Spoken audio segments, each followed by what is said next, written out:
Yesterday's conspiracy theories, tomorrow's headlines. Most are still asleep and I ain't talking about no bedtime. The truth is not a Google search, you need to get your head right. The Greek goddess of illusion was called Media, and I'm not a coincidence theorist, I look for thread lines. Smashing every deadline, no longer smashing red wine. Though I can hear the bells chime, it feels like the end times.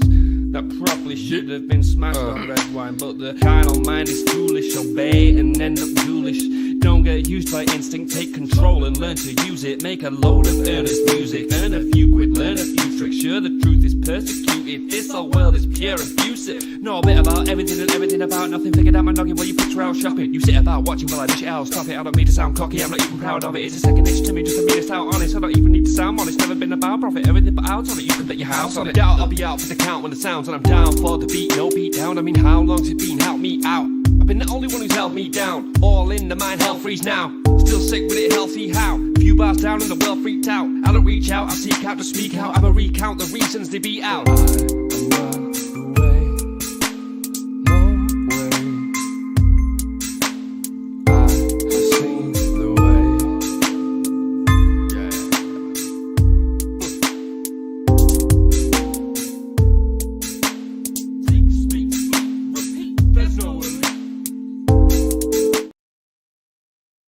Hello. Welcome, everybody, to the 509 Divine Pines podcast. I'm your host, Joseph Daniel Pena. Thank you for being here. It is March 23rd, 2026. I'm just thinking about life, man. It has been wild. Time's moving by fast, and it seems like we're in those years right now that seems like it's the end times. It's Armageddon. Just unbelievable, it's not even just about rumors of war. This is straight up, we're in war, and there's meteors going off. Places that were considered the Holy Lands have been destroyed recently and over the last century, for a lot of cultures, disrespectfully, and statues, remnants, these sites have been tarnished, looted, destroyed. The native sites and the native peoples have been removed from their land for the most part, seemingly just a dehumanization all across the world. But what we could do, I guess, is tell the truth, and we can pray for the world. Might be a little rough out there. Not a lot of people accept prayers. Sometimes if you say you want to pray with someone, or you want to say a prayer for someone, they get offended. It's like, whoa, hold on, no, you don't always mean it that way, but people will take it that way. So it's a little strange, I guess. But thank you guys for being here. Like, subscribe, and share. Tell your friend and your friend's friend and their friends about this podcast. Wouldn't be able to do this without you. Please, if you could, donate over to 509 Divine Pines at PayPal, buy me a coffee, and Cash App. If you guys would like, go over and visit my sponsors down below. Plenty of sponsors. You can go over to Shop C60 for the best antioxidant that I've ever taken, a Nobel Prize winning supplement, one of the best. One of the best. Like, over the last few years, it's kept me strong, healed me in situations where I thought I was down and out with injuries. It's kept my energy high, kept me from being sick. Everything about this, it's very simple and very potent. Go over to Shop C60 to learn more, and use coupon code 509 Divine Pines for 10% off your order. We are going to get into Tesla Terafab. A couple of these refineries out here being hit, and it might be war. It really might be war, considering what America has been doing. A lot of people have been warning, just wait till it happens to America, and America is just going to be so surprised they're not going to know what hit them, and they're going to be just, everyone, the people are going to be like, well, when people are so dull, numb, right? And these whole sleeper cell agents it's crazy as shit because who trained them, and who's paying them, and who's funding them, and where are they getting supplies, and is it possibly just within our own lands that these places were allowed to spawn? We're gonna get into that and more meteors out here today. Well, it's going crazy. Even in my own local area, there was a meteor that happened in Pacific Northwest. See, a couple months ago, I saw some green light flash in the sky, but I didn't think anything of it, and I kind of just maybe thought it was like a shooting star or something. And then now all these things happen. Um, I think really, guys, we are in for a wild time. This isn't just your normal media shower. If it's being like hit, on the ground in Ohio, right, or whatever, like exploding on the ground in Ohio. So these things are real. Let's get into this first and foremost. Take a quick little gather commercial break. Second.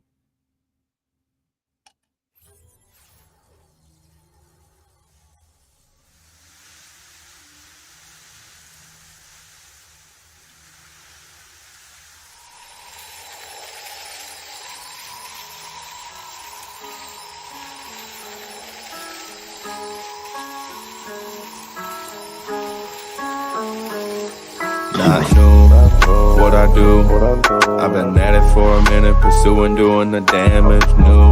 I would do everything that I said I would do. I gotta have it, so goddamn it, I'ma be everything I plan to be. Glad to see money coming my way, believe I'll achieve anything I put my mind to, or at least I try to. I'm avoiding my doom, manifesting my room. Meditate to ease the flow. Third eye open, see the golden energy. It can enter me, get me to feeling full. Forget my enemies, dead to me, yeah, I proceed to go to a new dimension. Gotta mention it's inside our soul.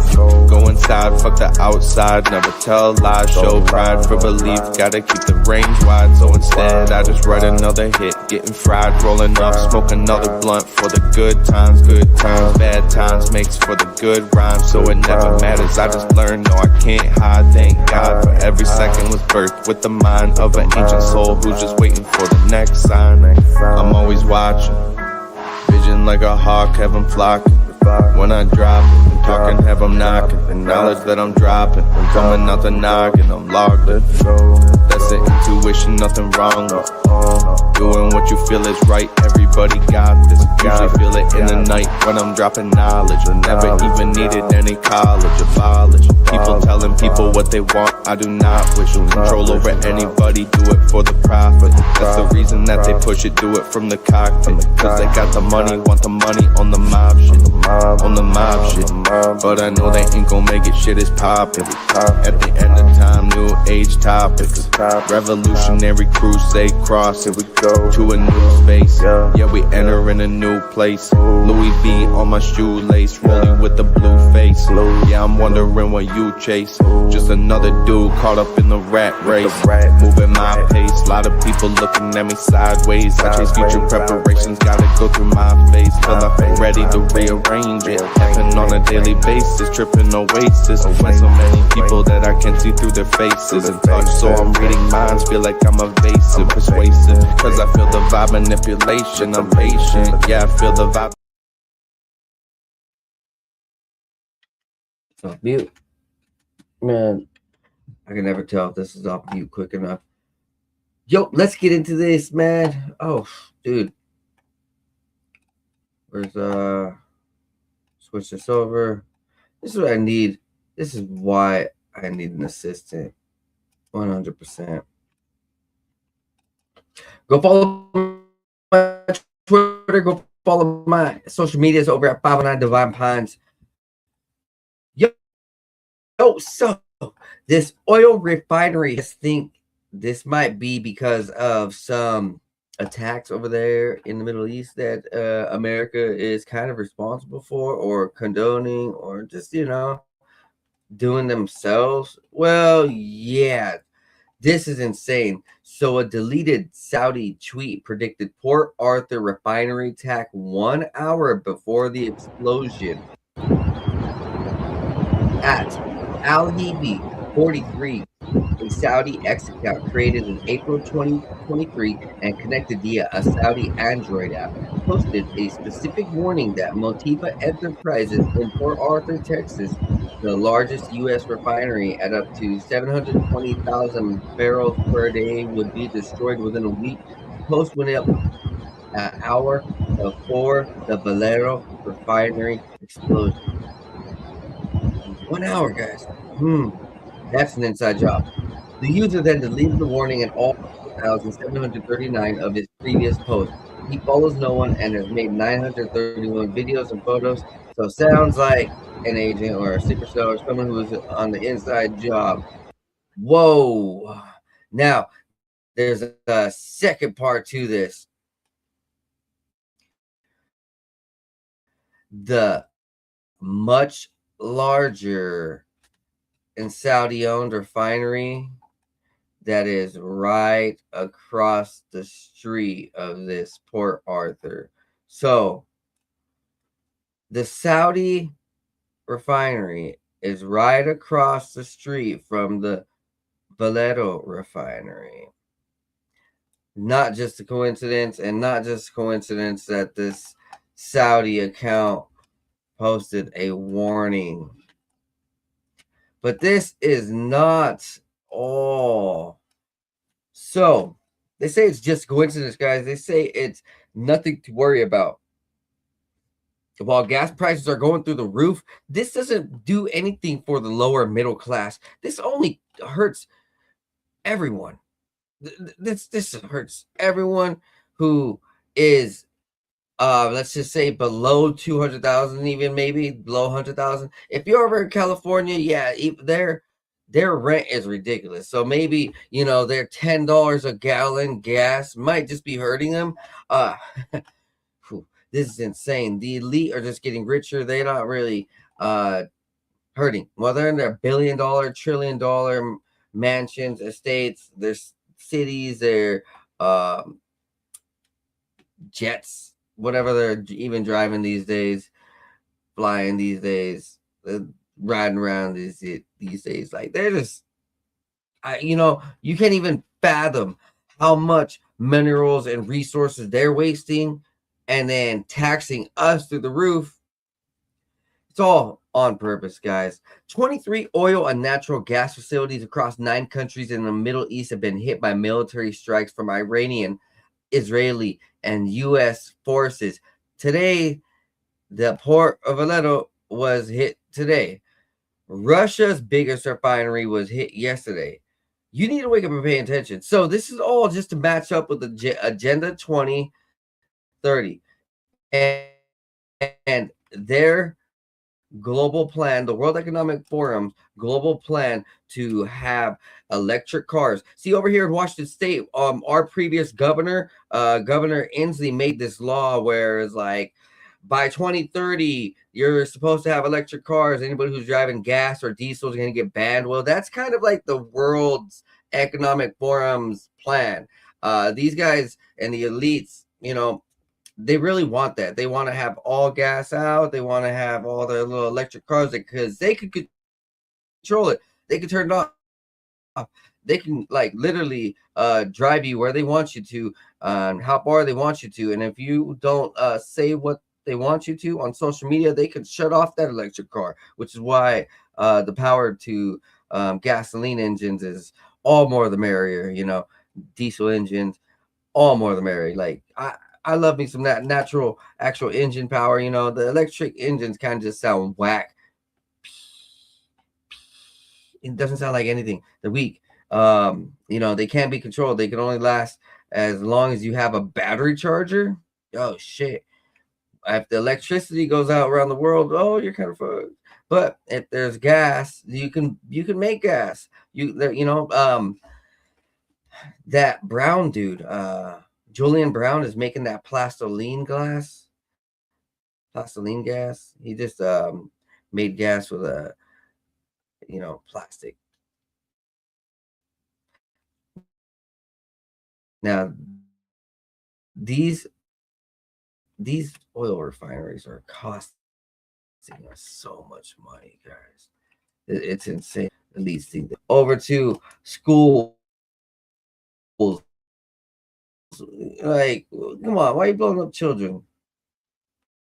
So let's go ahead and look through these right here. This is up in flames. Not good. Here's another view. Maybe the same refinery. This is a different refinery, I think. Yeah, if I can get a hand with it, There's too many. Oh, leave. Why are the refiners getting hit and not the military bases specifically? Huh? What? This doesn't do good for anybody in war. I mean, like, this isn't helping. Like, this actually hurts the civilians more than it hurts the military. Man, next up, we're going to get onto these meteors. So, remember, last week, a meteor crashed down, causing like a little scare. People were shook. Cameras shook. Cars shook. There was a lot of fright, I guess you would say, because people are scared of meteors. You know, the dinosaurs got taken out by one giant meteor or comet or whatever right? So it's just like in the minds when they hear the word meteor. Some people, I don't really care. A meteor to me is like whatever. If it hits me, I guess that's what really matters, right? If it hits me or anyone around me. But over in Ohio, they had a meteor hit their ground last week, and again this week, another meteor. So I have this on replay, and you can see it in the sky. And this is like the 10th meteor that's been reported publicly over the last like week at least. Another crazy coincidence is objects in the sky, maybe not UFOs, but objects in the sky that are appearing. And a luminous UFO has been spotted in Brazil. Now, this is not the only one. More. Tava parado, Clay. Eu vi que o Daniel tava parado. So what's happening in the sky, guys? What is happening? So this is near the University of Florida. Right here.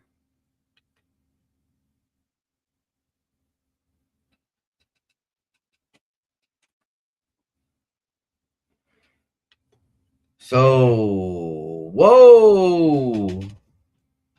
It looked like it opened up the portal. So it's going in slow motion now, right? So let's just like think maybe these are all craft that are just flying around.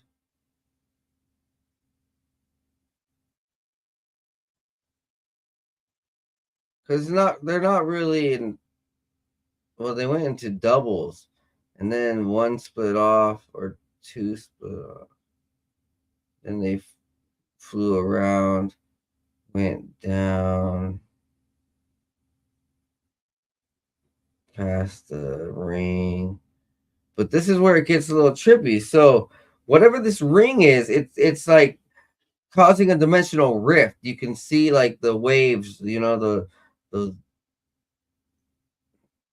and then it seems like it opens up and it pulls all of those orbs in at once, or so they're getting in a line, right? And they're getting in line, and then what the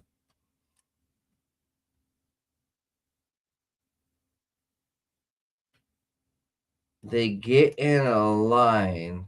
Look at that. Okay, let's rewind it right around.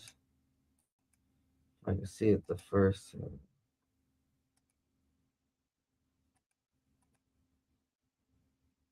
Here we go. So this is in kind of like fast motion. And if we slow it down, let's go 25. You can see the waves, and then it starts seemingly minimizing. Here, you see it starting getting smaller, a little bit smaller, a little bit smaller, a little bit, and then it phases and warps out of reality. So, the government just did make alien.gov. Over the last like 5 years, the government has been disclosing that UFOs and extraterrestrials and spacecraft do exist. These are the type of craft that have been existent. These are the type of craft that we can't put a finger on. Me, you, probably the government. That's why they're confused as shit.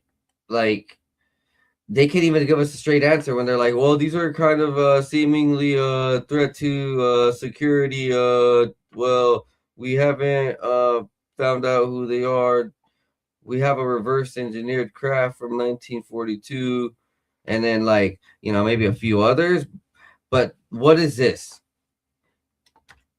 So I've seen something similar. I'm gonna replay this slow just so we can see it step by step. Oh, whoa. So you can see the ring start appearing right here too. Now that I'm going, so right here you see it start forming, or like phasing into reality, or uncloaking, one or the other. It is strange. So you see the waves and the patterns and the shift of the dimensions, like the ripple through the dimensions, because of its technology. Simple to say. I don't know what it has, but it's very interesting to see that all around the world right now, things are appearing in the sky, and guess what? Nobody can call that bullshit anymore. There's the only people who can are literally insane, like cuckoo. Like, the people who can't even think for themselves they think that this isn't true, and that goes for even adults. It's not just kids who, like, people all around the world, elderly, even the grandparents, whatever. If y'all don't, if you just can't accept that these things exist, well, I we just can't help you. Nobody can help you. I guess, what I mean, you would have to really, like, find a true God, true awakening in a sense. I mean, angels, Jesus. It's people try to, like, make fun of everything, right? And just brush it off. But there's truth to some of these beliefs and to some of these things we're seeing, right? This is whoa. So this looks like a disc. Now that I'm looking at it, it's kind of like moving. It looks like a disc, like of course, like a circle, but like, whoa. Just I'm studying this.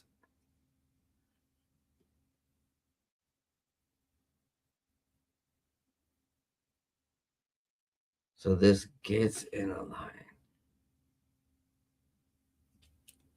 and then they all. It seems like they're being sucked up one by one, right? Or what was that phase? That was a little strange. What was that? Or the camera moved that thing, maybe. I don't know.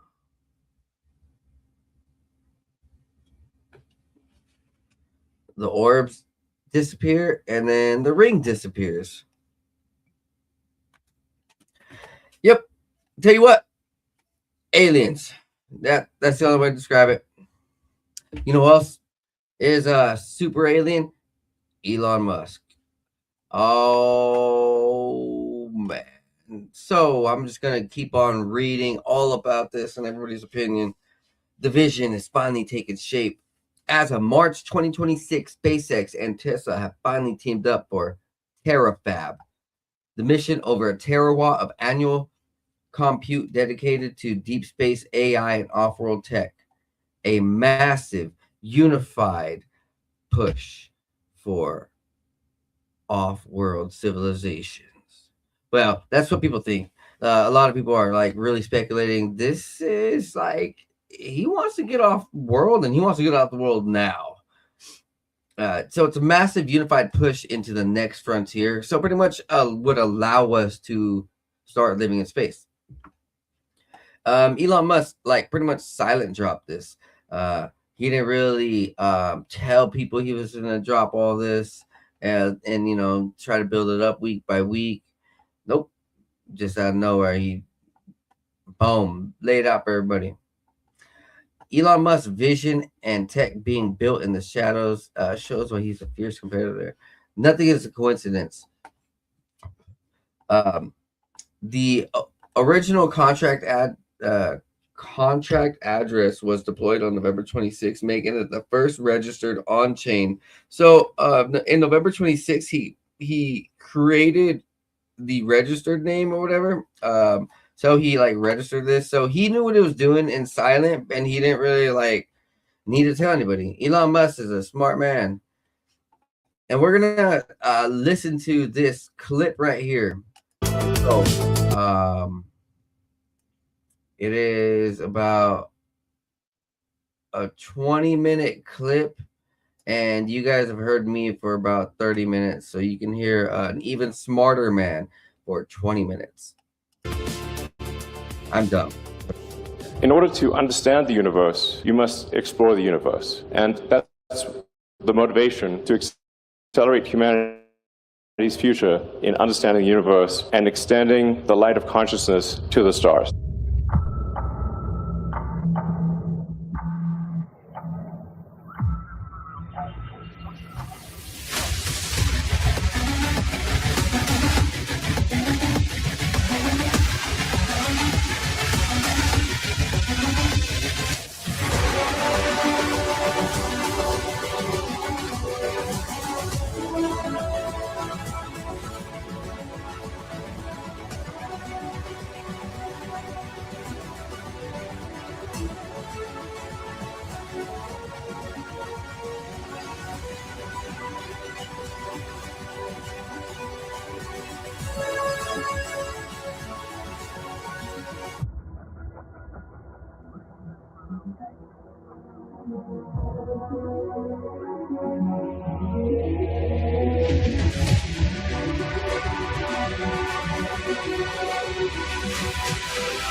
Well, we have a profoundly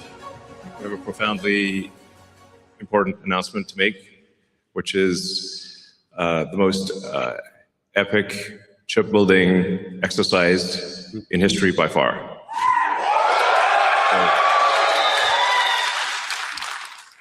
This is really going to take things to the next level. So, yeah, a level probably people aren't even contemplating right now. This is not in the, I would call this sort of an out of context problem. It's not in their context. So we're going to adjust the context by a few orders of magnitude here. Let's see. It's a joint effort. I'm pressing the button. But the button's not working. Oh, there we go. Okay. So, yeah, we aspire to be a galactic civilization. So I think the future that everyone, well, most people, I think, would agree is the most exciting is one where we are out there among the stars, where we are not forever confined to one planet, that we become a multi-planet species, like the best science fiction that you've ever read. You know, Star Trek, or Ian Banks, or Asimov, or Heinlein. And we want to make that real. Yeah, not just fiction. Turn science fiction to science fact. That's the glorious, exciting future that I certainly look forward to.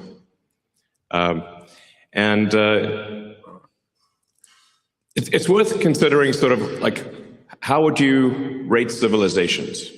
You know, there was a physicist, I think it was Russian, in the 60s, Kardashev. He thought about, like, at a high level, how would you consider any given civilization? And he said, well, if you're type 1, you're using most of the energy of your planet. And we actually still have quite a ways to go to be properly a type 1. We're still using a tiny fraction of the sun's energy that reaches our planet. Let's see. Yeah, there we go. But the Earth only receives about 0.5 billionth of the sun's energy. So the sun is truly enormous. The sun is 99.8% of all mass in the solar system. So sometimes people will ask me, like, what about, you know, other power sources of power on Earth? Like, what about fusion on Earth? Well, that is unfortunately very small because the sun is 99.8% of mass in the solar system. And Jupiter is about 0.1%, and Earth is in the miscellaneous category. We are, I think it's Carl Sagan, I think, might have said, Earth is like a tiny dust mote in a vast darkness. Very, very small. The sun is enormous. So the way to actually scale civilization is to scale power in space. This is necessarily true because we actually capture such a tiny amount of the sun's energy on Earth because we're just this tiny dust mote. Another way to think of it is roughly like electricity production on Earth of all of civilization is only about 1/trillionth of the sun's energy, which means if you increase civilizational power output by 1 million, you would still only be 1 millionth of the sun's energy. I mean, it's awe-inspiring to consider that, just how tiny we are in the grand scheme of things. And yeah, we often get sort of caught up in the these sort of squabbles on Earth that are really very sort of minor things when you consider the grandness of the universe. And so I think it is important, actually, to consider the grandness of the universe and what we can do that is much greater than what we've done before, as opposed to worry about sort of small squabbles on Earth type of thing. Not much point in that. Yeah, we want to be a civilization that expands to the galaxy with spaceships that anyone can go anywhere they want at any time. That would be epic. And have a city on the moon, cities on Mars, populate the solar system, and send spaceships to other star systems. That sounds like the best possible future. You know? So to do that, we need to harness the power of the sun. And so a terafab, while it is enormous, a terawatt of compute per year is enormous by our sort of civilizational standards.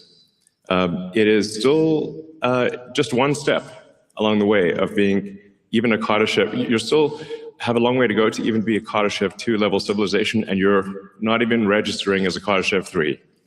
So it's a very big thing by current human standards, but still small in the grand scheme.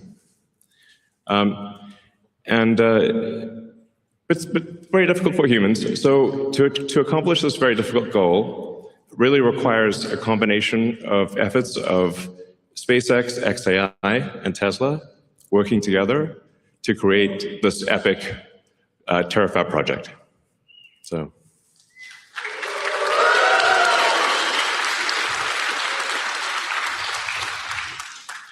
And Tesla and XAI and SpaceX have all done amazing things that people did not think would be done before. So there's the Giga Texas fab here. There's the Optimus robot that's being built. There's a global supercharging network. Just really quite a lot. And it wasn't that long ago when people thought electric cars wouldn't amount to anything. And there were basically no electric cars for sale when Tesla started.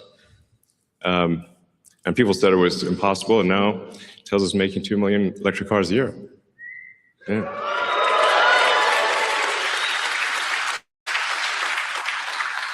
And then XAI, although it's a new company, now part of SpaceX, has also built the first gigawatt scale compute cluster, which in record time. Jensen Huang from NVIDIA said he'd never seen anything built so fast in his life before. So a great compliment from NVIDIA. And then SpaceX, well, I guess you can read it for yourself. Well, you already know. I mean, the reusable rockets, people said that reusable rockets weren't possible, and even if you did do them, they wouldn't be economically feasible. So we did them, and then we made them economically feasible. And now we've landed over 500 times. And then we did the Falcon Heavy, and now we're doing Starship. And Starship is a critical piece of the puzzle, because in order to scale compute and scale power, you have to go to space, which means that you need massive payload to space. And Starship will enable that. So this gives you sort of just a sense of scale. We've got Optimus there, Optimus for scale. And Optimus is about 5'11", so it gives you a sense of the size of the Starship V3 rocket. Starship V4 will be much longer, actually. The Starship V4 will make Starship V3 look kind of short. So we'll expand with Starship V3 to 200 tons of payload to orbit from 100 tons with V3.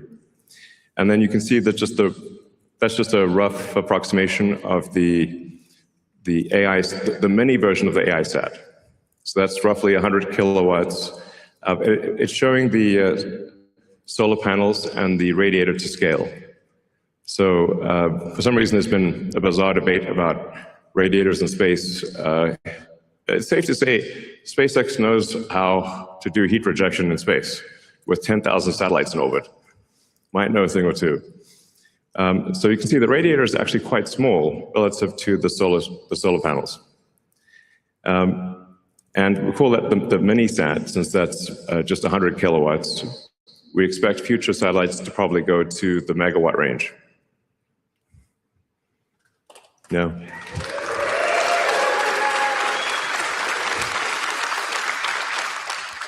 So in order to get to the terawatt of compute per year, you need about 10 million tons to orbit per year, and at 100 kilowatts per ton.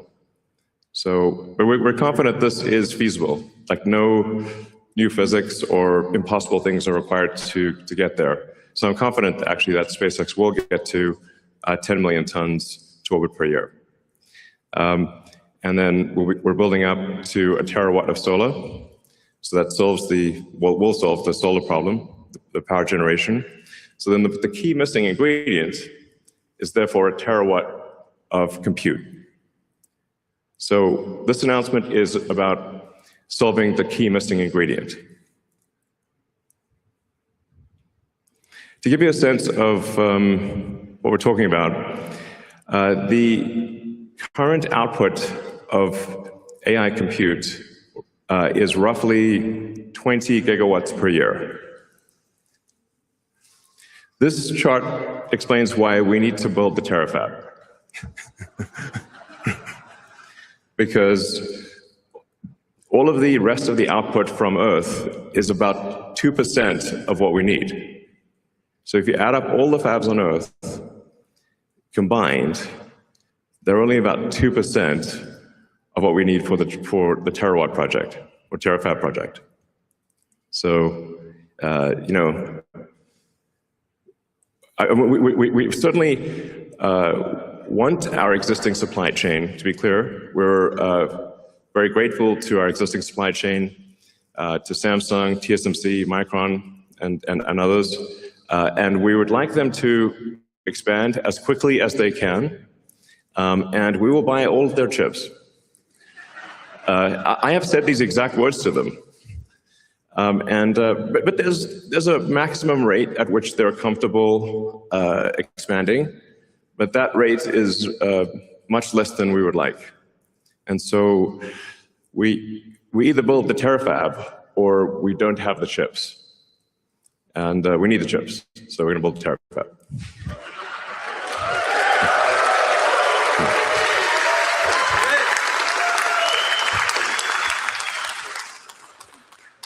And we're starting off with an advanced technology fab here in Austin. And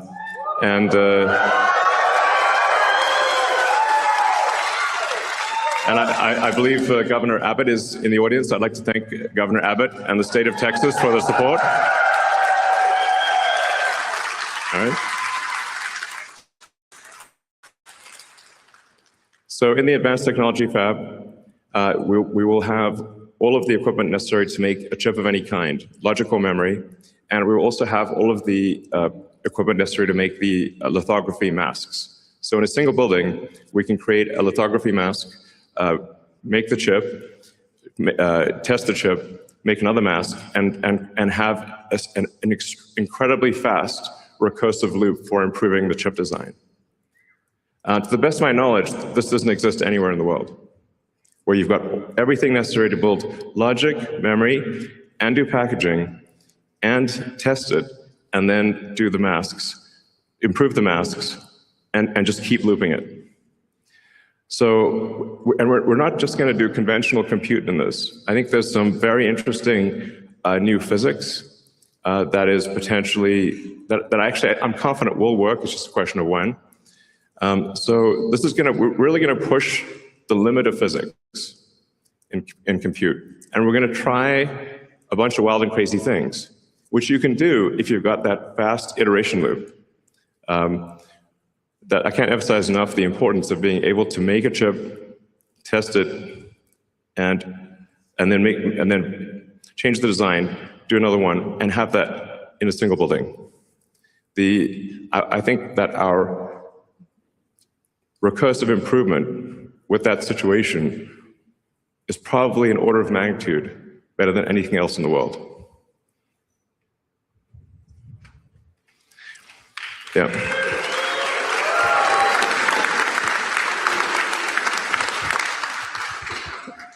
So broadly speaking, we expect to make two kinds of chips. One will be optimized for edge and inference. So that'll be used primarily in Optimus and in the cars, but especially in Optimus, because I expect the robots, humanoid robots, to be made 10 to 100 times more than the volume of cars. So, you know, if vehicle production on Earth is about 100 million vehicles a year, and I expect humanoid robot production to be somewhere between 1 billion and 10 billion units a year. So it's a lot. So yeah, Tesla's going to make a very significant percentage of those, is our goal. And then we need a high-power chip that is designed for space, that takes into account the more difficult environment in space, where you've got high power, you've got high energy ions, photons, you've got electron buildup. It's a hostile environment in space. So you want to design the chip, you want to optimize it for space. And you also want to generally run it a little hotter than you would normally run a chip on Earth to minimize the radiator mass. So there are just a bunch of constraints that you design something differently in space than you would on the ground. And for the space compute, my guess is that is the vast majority of the compute, because you're power constrained on Earth. That's why I think it's probably 100 to 200 gigawatts a year of terrestrial chips, and probably on the order of a terawatt of chips in space. Just because of power constraints on the ground that's probably how it ends up. Space has this advantage that it's always sunny. It's very nice. I actually think that the cost of AI and deploying AI in space will drop below the cost of terrestrial AI much sooner than most people expect. I think it may be only 2 or 3 years before it is actually lower cost to send AI chips to space than it is on the ground. Because in space, you don't need much in the way of batteries because of it's always sunny. And the solar power, you're going to get at least 5 or more times the solar power you get in space versus the ground, because you don't have atmospheric attenuation or a day-night cycle or seasonality. And you're always normal to the sun. So you're really maximizing the solar power at that point. And space solar actually costs less than terrestrial solar because you don't need heavy glass or framing to protect it from extreme weather events. So as soon as the cost to orbit drops to a low number, it immediately makes extremely compelling sense to put AI in space. It becomes a no-brainer, basically. Moreover, as you go to space, you get increased economies of scale, and things get easier over time, whereas as you try to put more and more power on the ground, you run out of space. And you start using up the easy spots, and then you get next-level NIMBY. Nobody wants the thing in their backyard. So actually increasing power on Earth becomes harder over time and more expensive over time, but in space, it becomes actually cheaper and easier over time. These are very important points. So.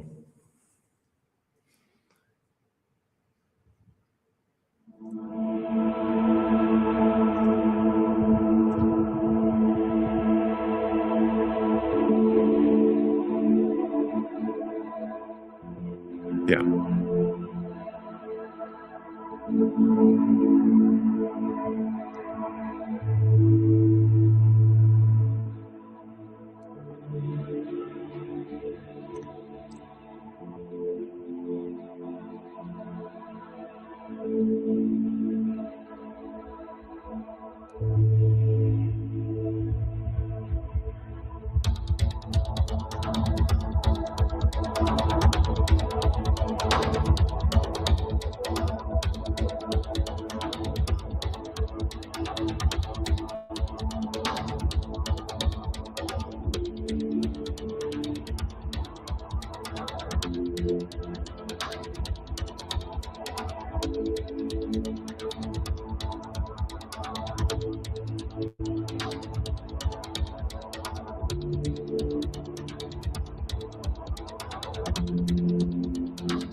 So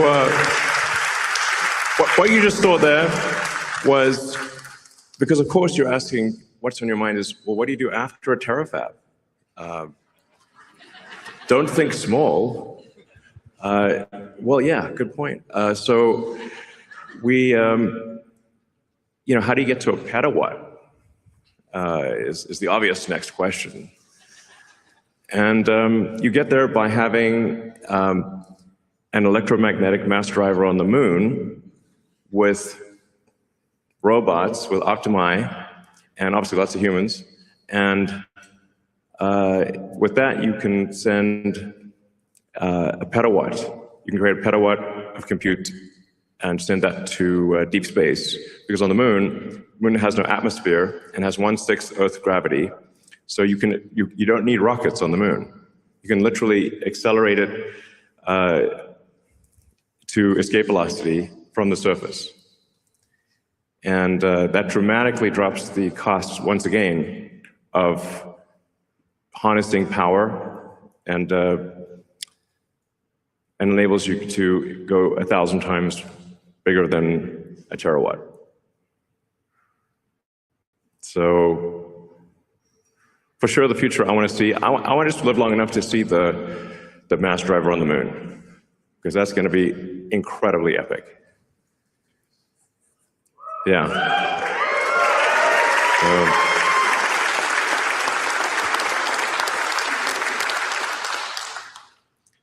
That should hopefully get us to 1/millionth of the sun's energy, at least. Humbling to think about that. But 1/millionth of the sun's energy would be 1,000,000 times bigger than Earth's economy, so it's good from that perspective. And then, yeah, you expand beyond that to the planets, to the other stars, and create the most exciting possible future that I can imagine. So.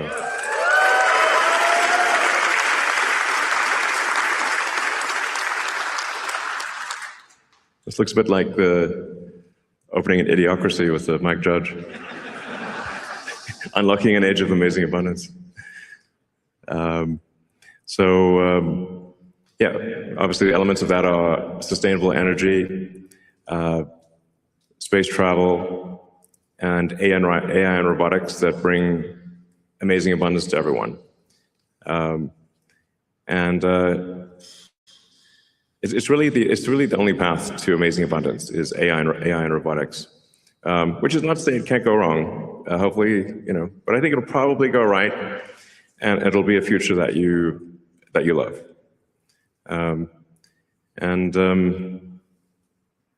It's the best future I can think of, at least. So. And then we go beyond the moon, beyond Mars, and we sail through the rings of Saturn. Now, wouldn't it be amazing if you could buy a trip to Saturn? Or frankly, if you just have a trip to Saturn, I think things will just be free in the future. It sounds nuts, but if you've got an AI robotics economy that is anywhere close to 1,000,000 times the size of the current Earth economy, literally any need you possibly want can be met. If you can think of it, you can have it.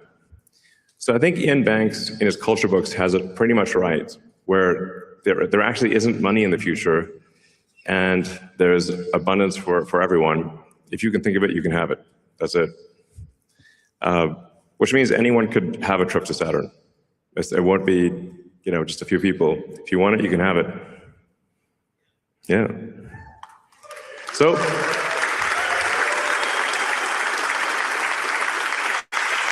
Yeah. Join us on this journey, and help us design incredible chips and make incredible chips and build a terawatt of chips, a terawatt of solar, and 10 million tons to orbit per year. Thank you.